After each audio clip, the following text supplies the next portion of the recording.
acknowledge the custodianship of land and the care of country that traditional owners have provided for many, many thousands of years. And we all have a lot to learn from what skills and knowledge they've developed along the way. So,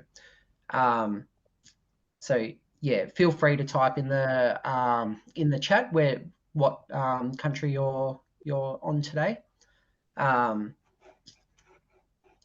And yeah, the meeting's being recorded. And so just a very little bit about the two groups. So the Ecological Consultants Association Victoria is a body that's designed to support and represent ecological consultants working in Victoria. So it's a peak body to improve practice and provide guidance to government and industry, I guess. I'll just pass over to Suzanne to speak to the ABR. I think, Rob, do you want to say a few words about ARBVIC? Yeah, sure. Yeah, sorry, I had a meeting that ran a bit over, so I was a bit behind the eight ball, but I think I can take over, Suzanne. But Yes. feel free to jump in. Suzanne's the executive officer of ARBA, a linchpin that we couldn't do without. So yeah, ARBVIC's been around for I think maybe around 2.5, 3 years now, but still getting on our feet. And recently, a big achievement is that we've got the ARBA accreditation up and running in Victoria with qualified assessors able to give people a professional accreditation in the industry, which has been going in New South Wales for about maybe 33 years or so. We've got a forum we're planning for, our first Victorian forum we're planning for next March. Have you got any details on that, Suzanne, you wanted to chip in? Yep, so we're at the moment we're seeking sponsors. So if anybody would like to help sponsor the annual forum, it's something that's been held regularly, usually in Sydney, but the ARBVIC branch has taken the baton, and so we're really keen to get sponsors for the forum. And also, if you know anybody who you would think would enjoy presenting, or that is a good presenter or has been doing amazing things, please feel free to make a recommendation as well. The information's all on our website. So yeah, the Hours of Restoration, 22nd of March, Fitzroy Town Hall. Yep.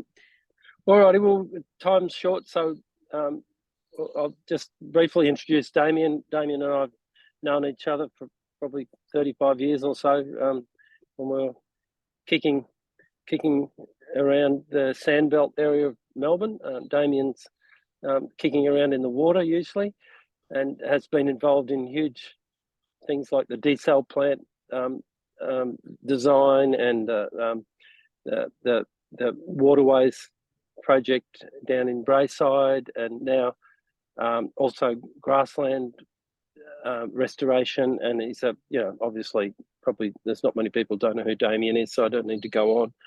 But I just want to put a plug in that Damien's current project is a not-for-profit and would welcome donations.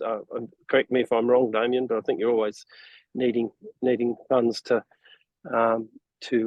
run this venture that you've very bravely started as a not-for-profit organisation. Yes, thanks for the plug. That's lovely. Yeah, we're always happy to take some money to do some wetland restoration. Yeah. All right. Well, I'll let you get going, Damien. No worries. Thanks very much. All right.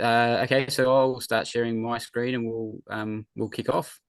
And so I'm talking to you from Djadjurrung, or Jara country, and I'll just line this up here. And so I've can everyone see that first screen okay? Just the aims of the Wetland Revival Trust?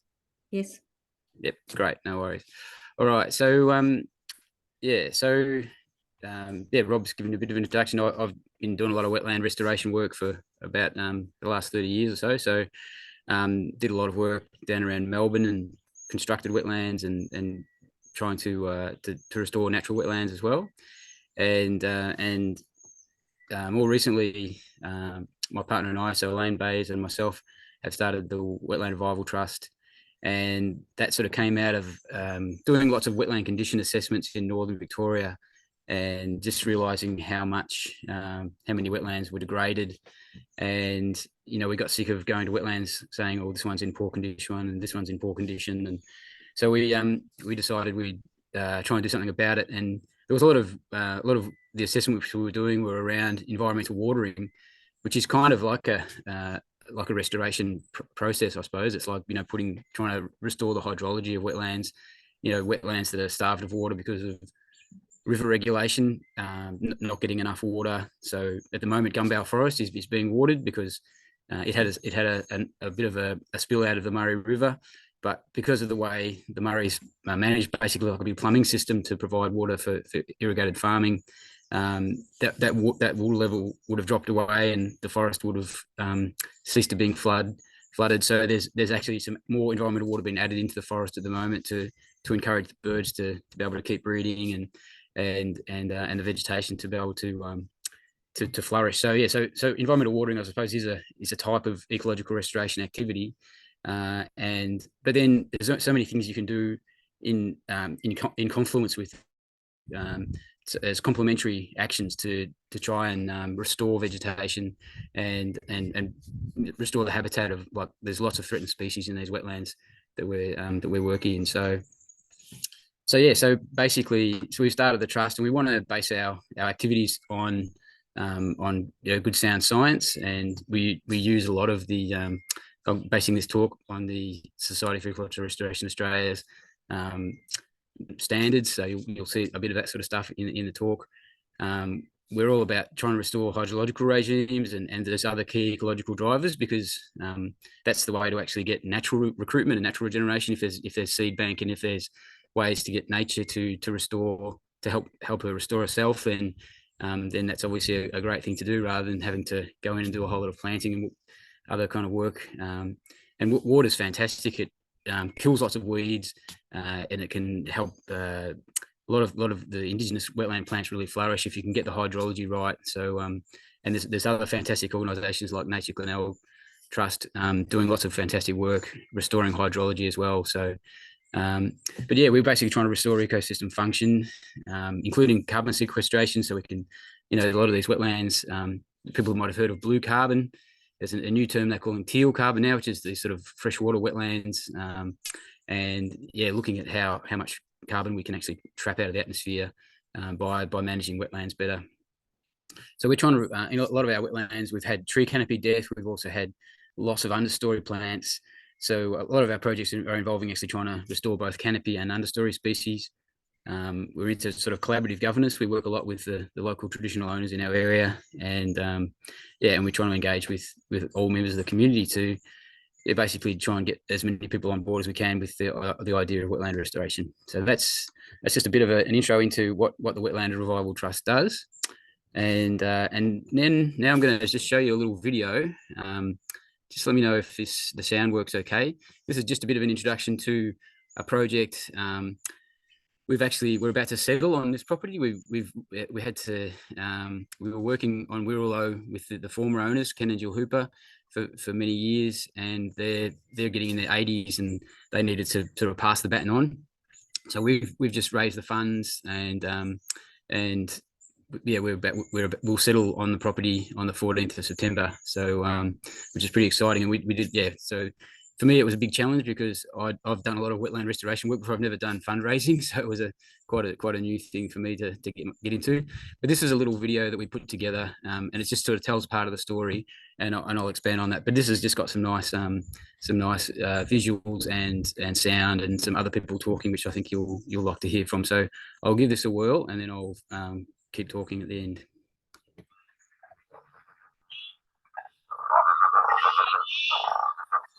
Is that sound coming through okay? Loud and clear.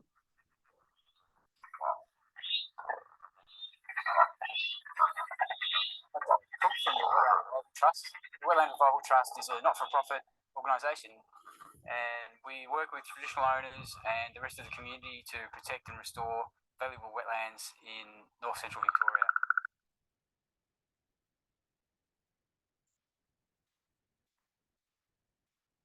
We started working with Ken, Jill and local traditional owners in 2014 to turn areas that were irrigated paddocks back into wetlands by delivering water at the right time of year and planting locally indigenous species.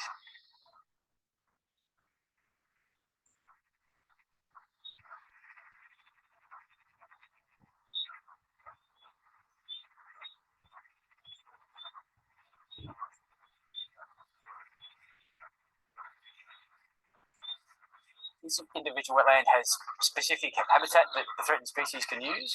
So some of the wetlands are deep and hold water through the summer months, which is really important for the growling grass frogs. Some of the wetlands are shallow and they're really pretty much just seasonally flooded in winter and spring. But they are really productive habitats for feeding for the Australasian bittern. So we can manage the delivery of water into the wetlands for the specific needs of those threatened species.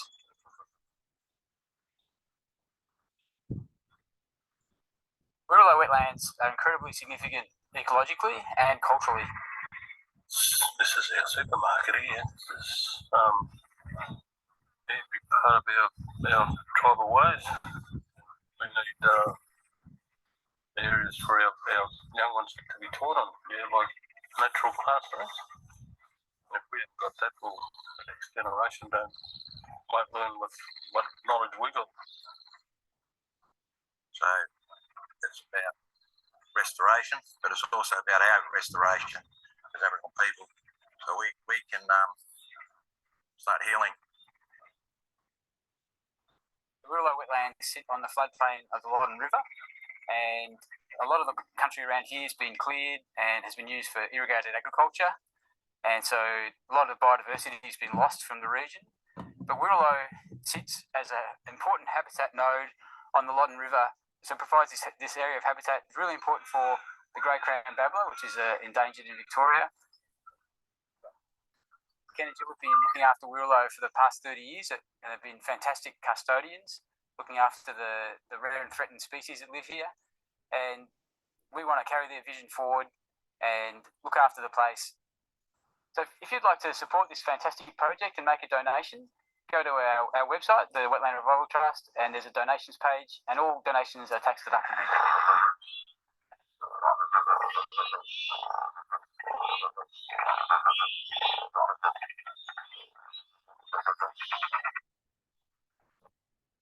So that just gives you a bit of a flavour of the characters involved in the place. Yeah, and we used that video to help us to raise the funds. So we used things like GoFundMe. We had like social media campaigns, and we got some fantastic donations from some large philanthropic trusts like the Wirra-lo Trust, and we had some great support from the Wetland Environment Trust as well. So yeah, and what really got us over the line was we got a nature fund grant through DECA. So that really helped us get the purchase price, and yeah, so now we're in the position we can actually to purchase the property. So we're in a great position where I was talking to Rob about this. You know, often you'll be contracted to do some environmental restoration work, and you know, you'll be given a set budget and a set time frame where to do things. This is a bit unique in that with the trust, we're going to actually manage the property, or help manage the property. We're going to set up a collaborative committee, so we're going to have traditional owners involved, and but yeah, so ultimately it'll be managed by a group. But we sort of gone in and sort of we'll continue to sort of need funding to do things like, you know, employ local traditional owners as rangers and infrastructure, and you know, because part of the process is watering wetlands, which all takes, you know, time and money. So and just managing the threatened species and weeds and that sort of stuff. So, but I thought, yeah, break this talk down a bit into a bit about how you're going through a project. But as I say, we've got the luxury now. We're not just doing it for someone else. We're actually sort of doing it as part of the trust and with the local traditional owners. And so we've got, and I suppose the amount that we can do on the project is only limited by the funds that we can generate through grants and donations and just our imagination as to what we can achieve. So. So obviously, first of all, when you get a project site, you have to have a look at it and gather as much information as you can. So you do like a context assessment, looking at where it sits in the landscape, how is it connected to other areas, and we're lucky we've got the Loddon River. You can't quite see it in that aerial photo; it's just to the bottom left corner of that picture. The Loddon goes through, so we're connected on a nice corridor of vegetation on the lower Loddon River there. We've got some neighbouring private properties which have got some fantastic remnant vegetation on them as well, and you can see that in a flood situation, this was October last year, we get flooding out of the Loddon and this whole floodplain. Actually, that was early on in the flood. About a few weeks after that photo, almost every part of Wirra-lo was underwater. It was a very deep flood and not quite as long as the 2011 flood, but certainly just as high and. It gave the floodplain a fantastic drink, and so and it also was a great learning experience for us too, because I got involved in the property around 2014, so I didn't actually really see. I saw the consequences of the 2011 flood, but wasn't actually there to really see it happen. So so those kind of events, these large events, really important in driving ecosystems and it's fantastic to sort of watch and see what unfolds around those events, because that really is a total game changer when you're doing restoration work. Droughts and floods and things like that have a massive impact, obviously, on the ecology. And after that 2011 flood, for example, Ken and Jill, are very close observers of nature, and they were saying how it took ages for the ants to recover, and the lizards and things like that. Because the whole floodplain, this is almost like a in the middle of, there's 10 kilometers of water in just about every direction. Kangaroos get stranded on little islands, and it just becomes basically like an inland lake for a while. And it's a real it really resets things. But obviously after that event, there's a huge chance for recruitment of native species that recruit on the back of flooding. So being able to harness the regenerative power of that kind of flood is something you really want to do if you're doing restoration ecology. So basically, so that's getting all that information together is obviously a key step when you're looking at restoration kind of work. And then there's obviously the mapping that you need to do. So sort of mapping vegetation and also the vegetation quality. What sort of things have you got on the property? Where's the vegetation in good condition? What assets have you got? And in this case, we've got a property that's about 170 hectares in size. We've got 11 wetlands, 11 sort of discrete wetlands that obviously join up when the whole thing gets flooded. But the wetland component covers about 70 hectares of the property. We've got legacy issues from past farming, so we've got some areas that are in poor condition. You can see from that photo, actually, you can see part of the property was marked out as irrigation bays, and it was introduced pasture grown. So you've got weed seed banks and soil disturbance and all sorts of changes to hydrology from those kind of issues. But we've also got this infrastructure on the property. One of the legacy things is we've got this trunk of a irrigation channel. So on the top right hand corner of the property, we've got the number 4 channel, which is a big Golden Murray water channel, and we've got a whole system of channels coming back through the property, which we can actually deliver environmental water to the wetlands. And Ken and Jill were actually really good as farm managers. They used to actually, even when they were irrigating, they would tip some of their tailwater into the wetlands, make sure there was a bit of wetland habitat around, try and provide some habitat for things like growling grass frogs. And one of the problems, obviously, with that sometimes can be if you're artificially watering too much water for wetlands, can be just as bad as not enough. And you'll see often where there's wetlands where trees, of particularly red gums or black box trees, have died because they've been waterlogged for too long. and that happened a small amount on Wirra-lo, but fortunately Ken and Jill were careful the way they managed it and didn't sort of overwater during summer. So anyway, that's just a bit of a and you don't really need to. All that map's really showing is there's different wetland types of different qualities. So some of it was in good condition, some of it was in mediocre, and some of it was quite poor. And I'll just run you through some images. You can see how what I'm talking about. So, and my screen seems to be frozen. Hang on a minute. I might just have to go out and go in again.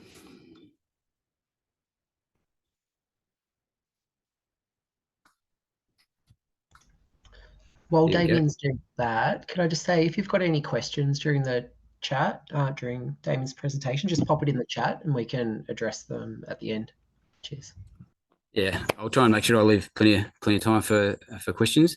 So yeah, I'll just move along here. So yeah, so we've got some parts that are in really good condition. So this is a lignum swampy woodland area with some nice healthy black box trees, quite a nice open lignumy kind of shrub layer, and lots of little annual herbaceous daisies and things like nardoo. There's a couple of species of nardoo you can see in that photo, wallaby grasses. Not much weed cover, or very few weeds in there actually, and some nice big old trees. And in some of these areas, and also there's a little bit higher on the floodplain, this riverine chenopod woodlands, again, another black box dominated community. And we've got these a couple of rare emu bushes or eremophilas. There's the maculata, which is the one with the red flower, and the varicata with the bluey purpley flower. We've also got spiny lignum, another little quite uncommon shrub in that black box sort of country. And these these were some of the species that really benefited from the big floods. Even though it actually sometimes, if the floodwater sat for too long under some of them, that it actually drowned them and killed them.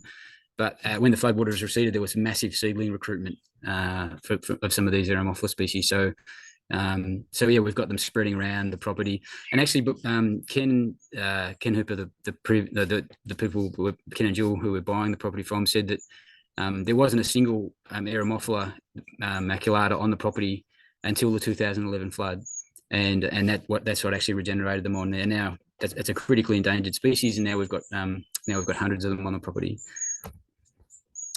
We've got some lovely big old black box trees. So these are just incredible assets to have in the landscape. Huge old trees, lots of tree hollows, lots of habitat for hollow nesting fauna, and also really important for our populations of grey crown babblers. So we're fortunate. The Lower Loddon's got probably one of the best populations of grey crown babbler in Victoria. They're in a fertile area, well watered. They're doing a lot better than the grey crown babblers in lots of other parts of Victoria, where they're sort of hanging in there in little box ironbark remnants. We've got quite large family groups of up to say 12 members of the family. You can see there's one of the babblers there feeding a younger one's a pupae. It's pulled out of the bark of the black box there. So we've got actually two families of grey crown babblers that pretty much hang out on Wirra-lo, one at the northern part of the property, one at the south. So and along with them, we've got a great woodland bird community as well as our wetland birds. And we've got some fantastic river red gums on the property as well. It's a huge old red gum along what we call Duck Creek. So they're sort of some of our assets that we've got. And but then we've also got areas, as I said before, some areas that are in poorer condition with lower diversity. Some of these areas that have quite high weed cover, particularly as they dry out. And there's places where the trees are looking really unhealthy. Like you can see those trees are really stressed in the image on the left hand side, and on the right hand side, that would have been actually an open woodland. You can see there's a big dead red gum up the back, and that would have been a type of intermittent swampy woodland. And that's mostly been cleared. All the trees have died because of actually too much water from irrigation. So they're the sort of places where we really need to focus our attention with the ecological restoration. And so one of the things around so we want to restore these wetlands. We want to restore the health of the tree canopies. We've actually got it set up now, so that image on the left is in what we call red gum swamp. That's what Ken and Jill named that one. It's a pretty obvious name, really, but it's not the red gum swamp EVC, but anyway, it is dominated by red gums. And you can see that those trees are really starving for water. There's a lot of epicormic growth. The canopy really needs to fill out a lot more. So we've actually set things up now. We can deliver environmental water into there, keep those trees healthy, and yeah, hopefully drown out some of the weeds and really kickstart the health of that swamp again. So we can use that environmental water as a tool for restoration. And but we also want to restore the understory, and we've got some fantastic sort of reference ecosystems around as well. And this is a concept, if you've looked into the frameworks or the SER primer, there's the international primer, or the international standards and the Australian standards talk about this concept of, having reference ecosystems, which are like basically what we're working towards, say for restoring that area of intermittent swampy woodland or red gum swamp. The type of understory plants we should have in there are things like the yellow flower there, the nymphoides. There's lots of pseudoaphis, spiny mudgrass, water milfoils, amphibromus, and the bottom photo, you can see there's lots of swamp lilies, Otalia. So these images are from Gumbow Forest, which is and Guttram Benwell Forest, which are not too far away. So we're using that as a sort of a benchmark to say, okay, we want to restore some of these aquatic herbland type species into our red gum areas. So yeah, this is kind of what we're aiming for. And as I mentioned, this is just part of the irrigation infrastructure. So this is our main channel that runs into Wirra-lo. And as you can see, it's quite a big channel. We can deliver quite a lot of water down through there. And I'm just operating some of the water delivery infrastructure there. So I can open a gate, for example, and let water into Brolga Swamp. Where that water's going there. So so I can we can manipulate the hydrology because of this floodplain. Because further upstream on the Loddon River, we've got all these Cane Curran and Lanakuri and all these other storages. The flooding regime of the Loddon's been obviously mucked around by all that river regulation. There's also big artificial levee banks beside the Loddon, which stop the river from flooding out, unless it's a really big flood like we just had last year.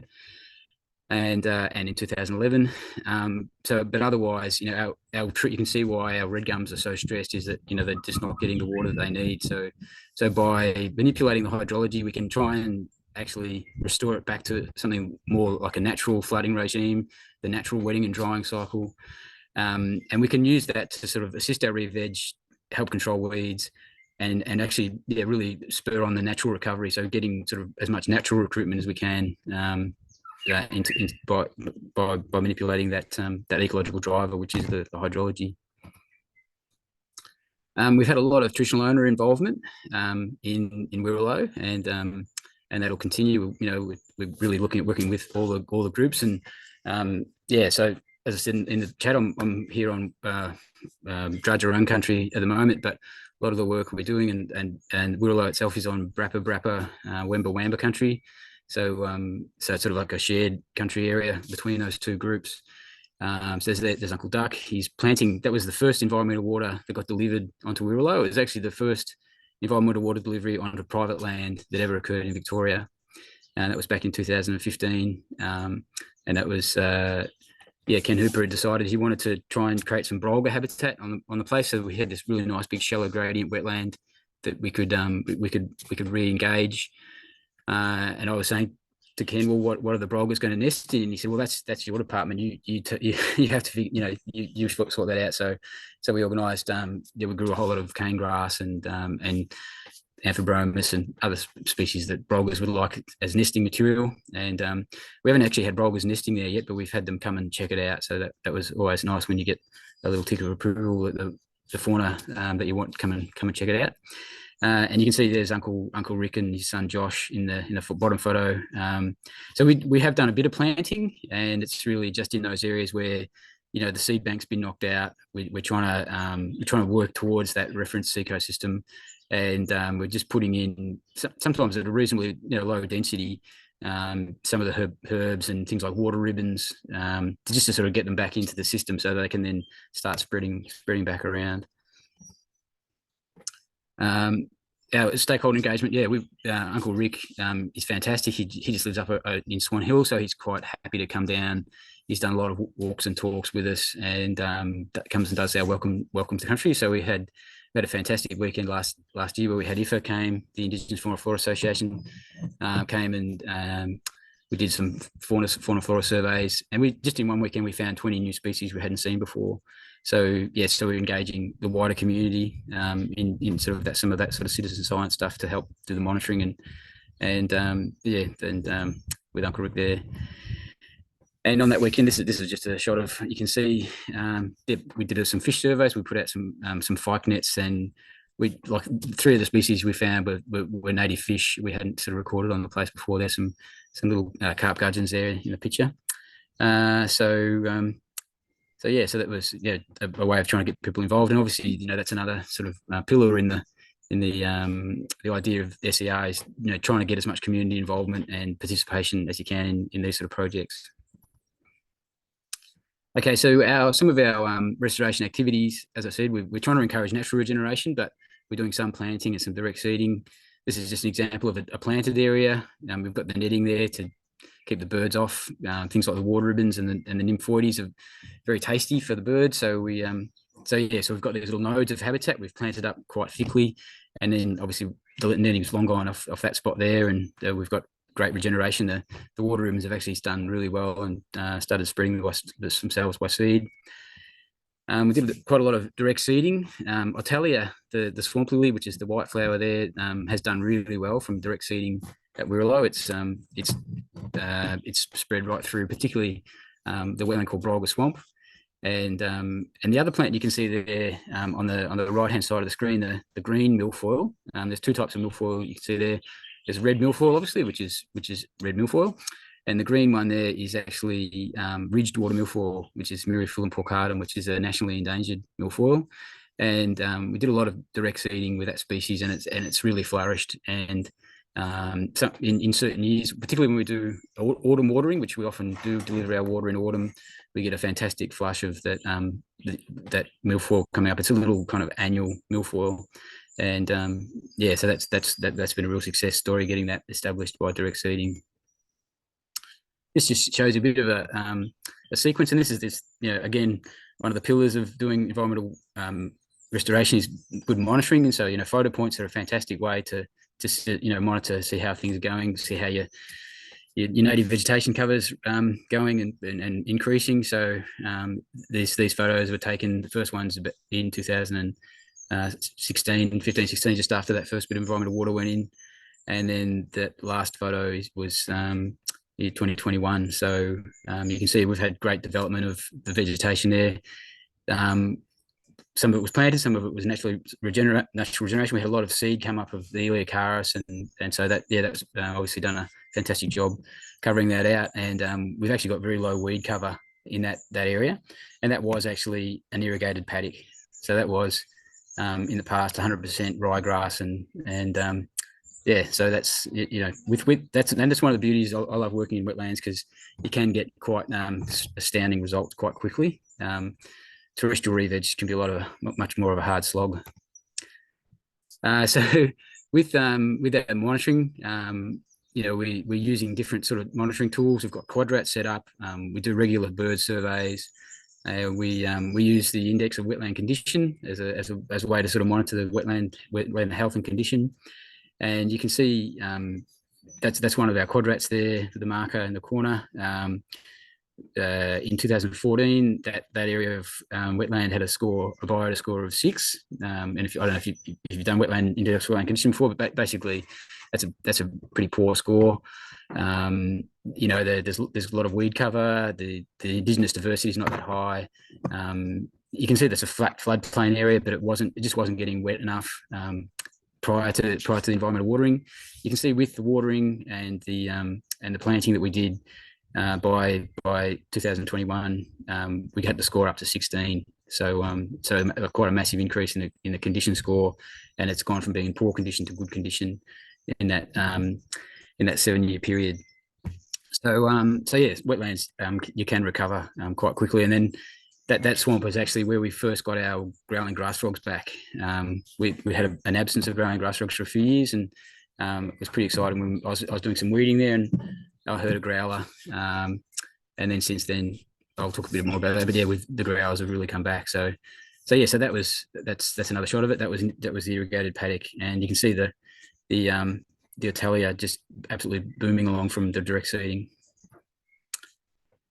So looking at a bit of change over time with some of our the surveys and we've done, in some of the initial work we did 2014, we did doing that condition mapping. We recorded 120 species of plants, 78 indigenous plants, and 7 of those rare and threatened.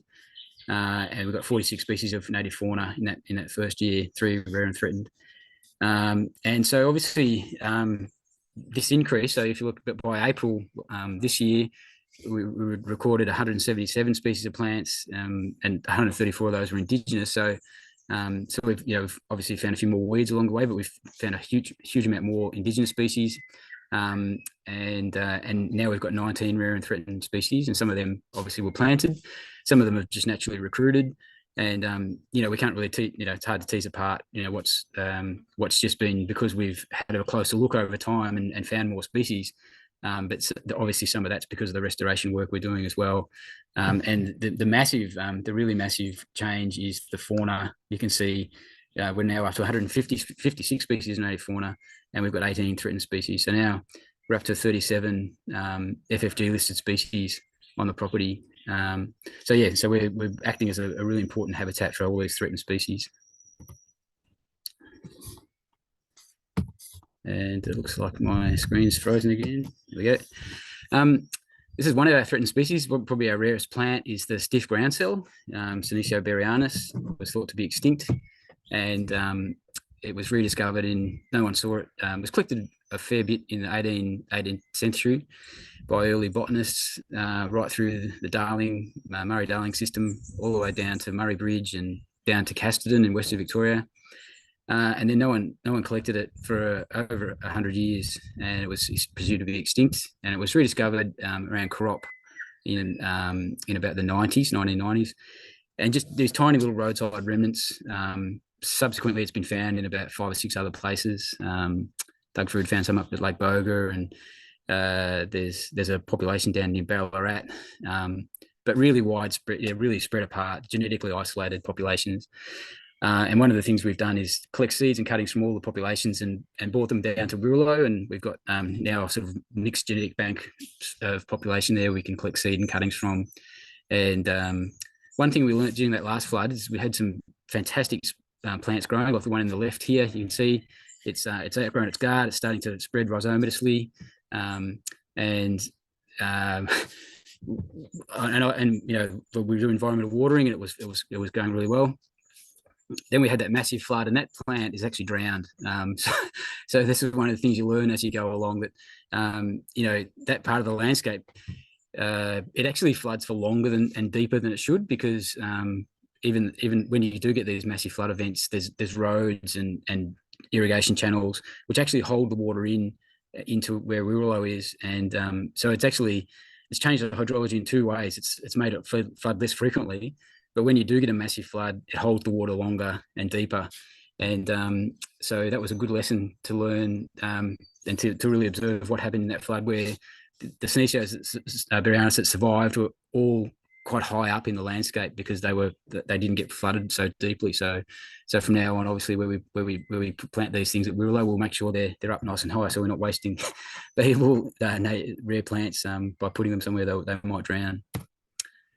As I said, we've had a really good winds with the growling grass frogs. And again, this is a thing, like one of the problems you'll all know as consultants, you get sent out to do surveys. You've got a really short time frame to do the survey. You might be sent out once, or a short amount of time to look for growling grass frogs.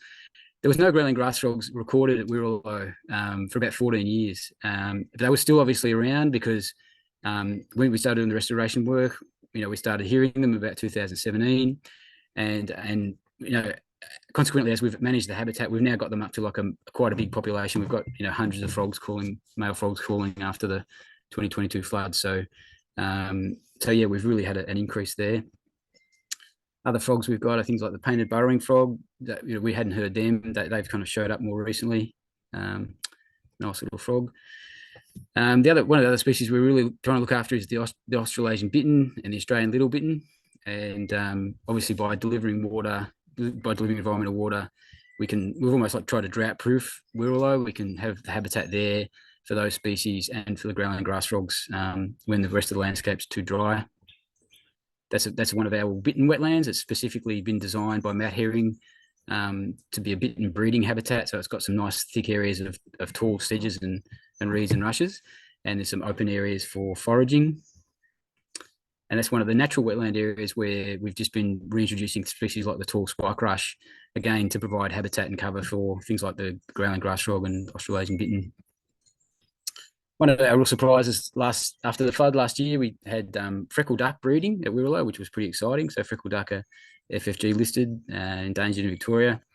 Saw this adult female there. I was paddling around in my canoe one day there and had no idea that she must have had a nest just nearby, because a couple of weeks later I saw about 20 baby freckled duck, probably from a couple of clutches, but the little freckled duck on the bottom is an unfledged young. So that was pretty exciting. We also had magpie geese nesting and breeding and successfully fledging about 7 young at Wirra-lo.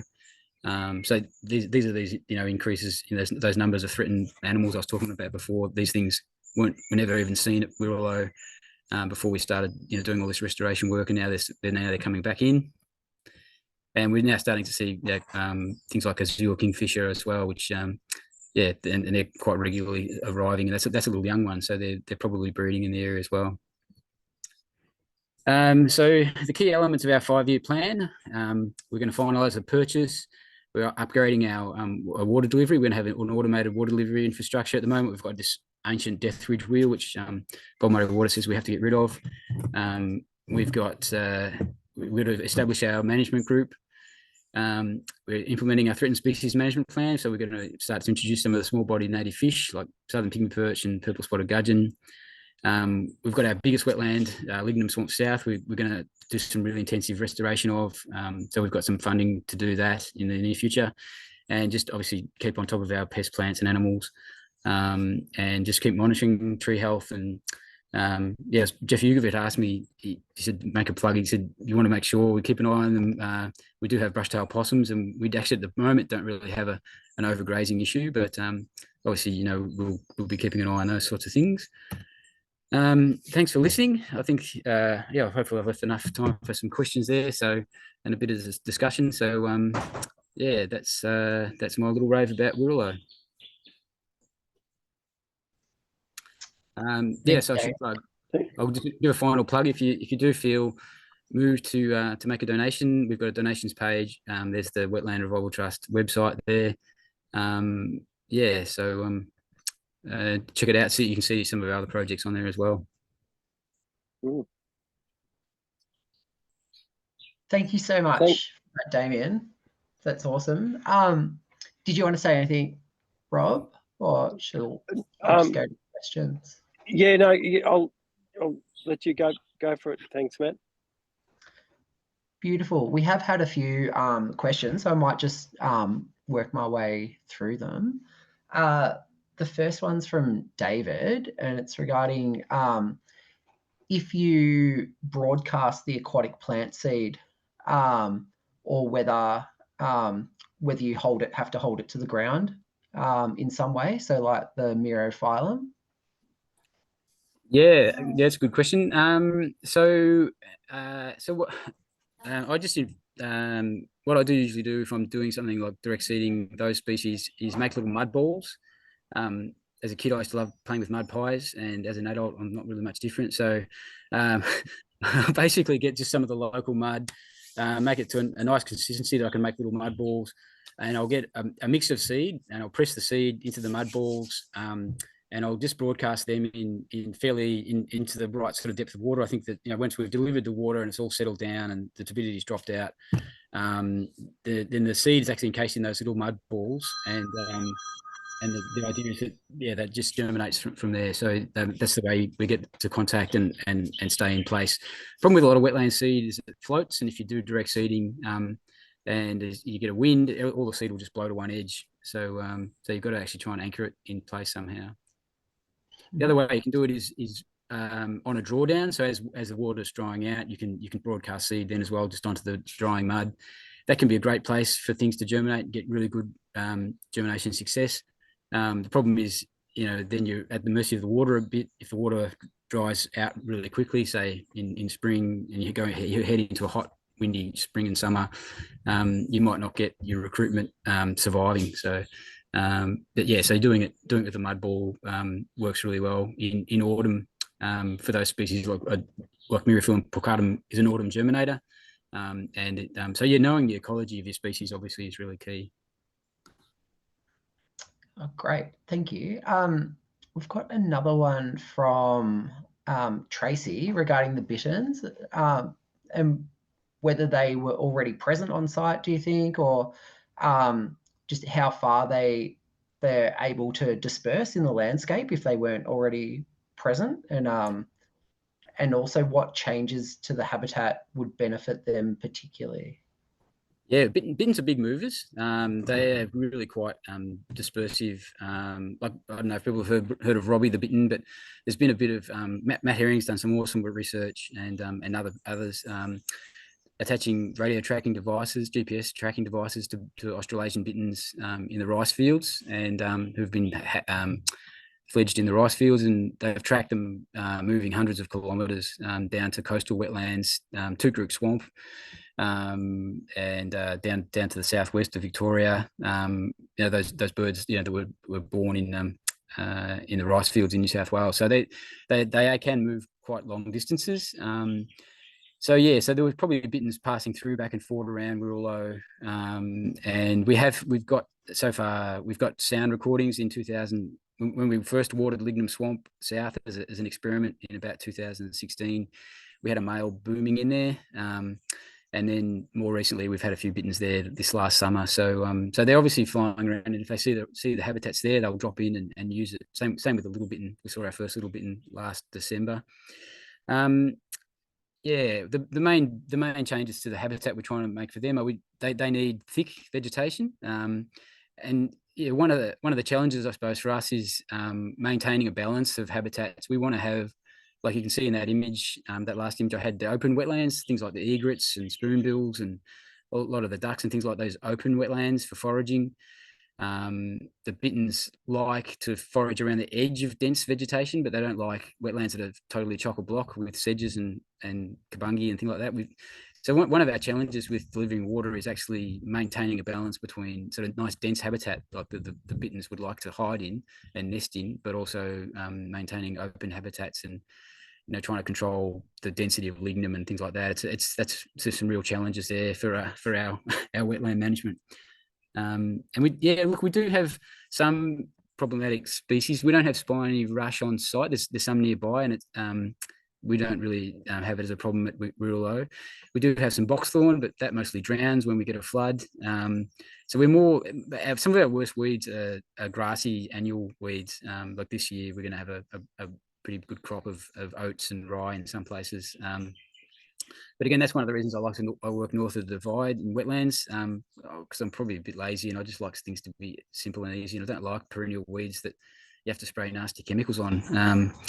I'd rather work in environments where, in these semi-arid environments, sometimes you can manipulate the habitat a bit and you don't have to worry about using so many nasty chemicals. And bitterns are very hard to find. You might hear them more often than you'll see them. Mm-hmm. I think the next question from Catriona is around how do you land on a watering regime, considering that there's things like lignum swamp, but there might be mature trees and then some herbaceous stuff, and all with different timeframes, like optimal timeframes for inundation. So how do you decide where to land on that?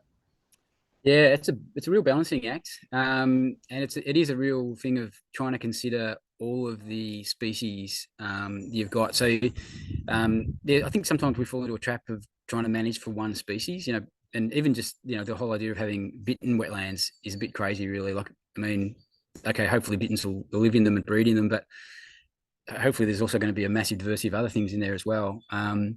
So yeah, it's a balancing act, and I think it means you need to take into account variability. If you look, and that's the thing, like by doing environmental watering, we're actually we're really intervening in a big way. You could almost, like it'd be great if humans could step back and let the world heal itself in a lot of ways. And in some ways, I think that's probably the best thing we can do.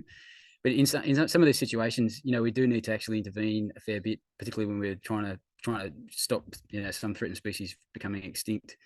And so sometimes the balance, we might balance it in favour of a certain threatened species and say, okay, well, if we water this for too long, maybe we are going to get too much lignum or too much kabungi, but we want to keep our bitterns happy and breeding, and we just have to deal with the consequences of that. So we might have to go in and pull out some lignum and some kabungi, the next year or whatever. So it's just a balancing act to try and figure out, because there's always going to be winners and losers with different types of hydrology. I mean, mostly the hydrology should be determined by the vegetation type, by the, we look at sort of EVCs and think about, well, what we know about them, and how much water will make certain species flourish or control the growth of other species. So yeah, it's just trying to get as much information as you can and try and make a balanced decision and just experiment. It's adaptive management. It's like you try things out. Some years you might stuff it up and get too much kabungi, and then you'll have to work hard to rein it in. And then the next year you might hit it on the head and get a great crop of Myriaphyllum pulchatum. So it's really just it's learning all the time. Graham's got a question about whether you have any nearby sites that you can use as control sites to compare natural landscape change in vegetation to the different results that you might be getting from your management actions? Yeah, that's a really good question, really real scientist question there.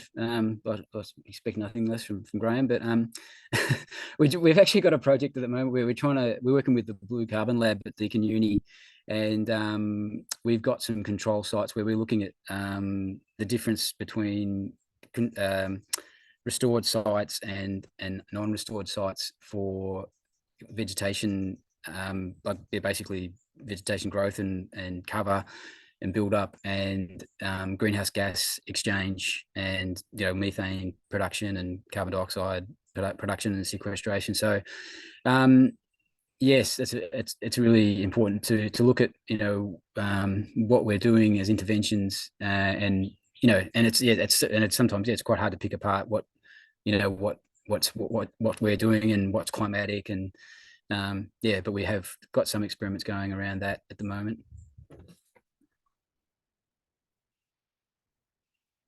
Maybe just a couple more, if that's okay, one or two more. Lee's got an interesting question about when the site's in a dry phase, whether there's a role for ecological or cultural burns or any, I guess, more traditional terrestrial management actions on site, I guess, considering the predictions that we're going to come into a couple of years of dry weather now. Yeah. Look, again, it's all up for learning, isn't it? I think you've got to be careful around some species in wetlands. Some things are fire sensitive. You don't want to burn too hot around red gums. Lignum's fire sensitive, which maybe is a good thing. A bit fire sensitive, so maybe that could help. Fire could help there. But I think it's definitely. And we have done a little bit of burning with some of the traditional owners there at Wirra-lo. But we always sort of approach it as an experiment, and try and do as much monitoring as you can just to sort of see how it all works. So that definitely a possible possibility there. I did notice there was a question about stiff groundsel and the seed bank. And like we're still keeping an eye on that. I'm still really hopeful that maybe we'll get some seedling recruitment at Wirra-lo after the flood, and for some of the ones that drowned.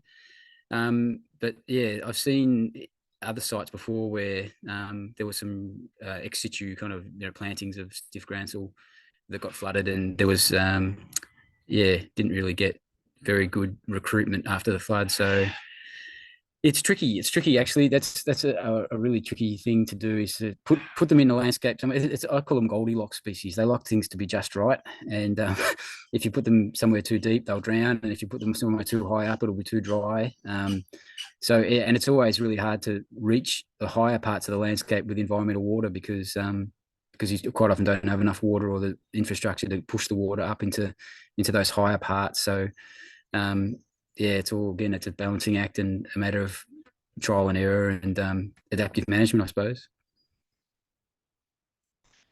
I'm just noticing that we're getting to 1:30, conscious that people may have booked things that start at 1:30. So can I ask everyone to join me in thanking Damien for his presentation? That was so interesting and informative. Damien, thank you so much for that. I think everyone, we all got a lot from it, and it's a fantastic example that it gives us all hope that these things can be done, given patience and time and sensible decision making management action. So yeah, really, really appreciate that. Yeah, no worries. And hopefully, I did what Rob asked me to do and structure it a bit around some of the SER kind of guideline stuff. So, I definitely recommend reading that material, all those standards and the primers, because they are really informative if you're working in that space of trying to design or even just monitor ecological restoration. Yeah, thanks, Damien. That was good that you touched on that. There's so much in your presentation, or so much in the project that you're running, that there's lots more we could explore. And you're thanks. Very generous of you to prepare this talk when I know you're very busy going for grant applications to keep the funding going and all of that good stuff, and running a not-for-profit. Yeah, thanks, Rob. Well, yeah, I'll recycle it a few times, I'm sure. It's always good to have a presentation, something like this. And actually, I'll probably do something very similar to the Wirra Biodiversity Symposium coming up soon. So, but yeah, it's always a pleasure to talk to people who are interested about it. And I think you're just the brave new world that you're forging there with a not-for-profit group. That you're the planner, you're the implementer, and you're the landowner. It's a fantastic business model, or restoration model that you might be able to in the future show people how that's worked and how it might be emulated in other places. Yeah, I think I think there's some great conservation work being done by not-for-profits like in that space, like Australian Wildlife Conservancy and Bush Heritage. I think the government's kind of realising that sometimes it's actually it's easier to do some of these things outside of government bureaucracies, and and hopefully it's a way forward to. Yeah, because we've got a pretty poor track record so far on trying to prevent extinction and and sort of stop the declines. And with climate change looming, the world's basically happening. It's sort of changed already, and it's going to change more. We've just got to be as nimble as we can and be on our toes to be able to cope with whatever we get thrown at us. Yep.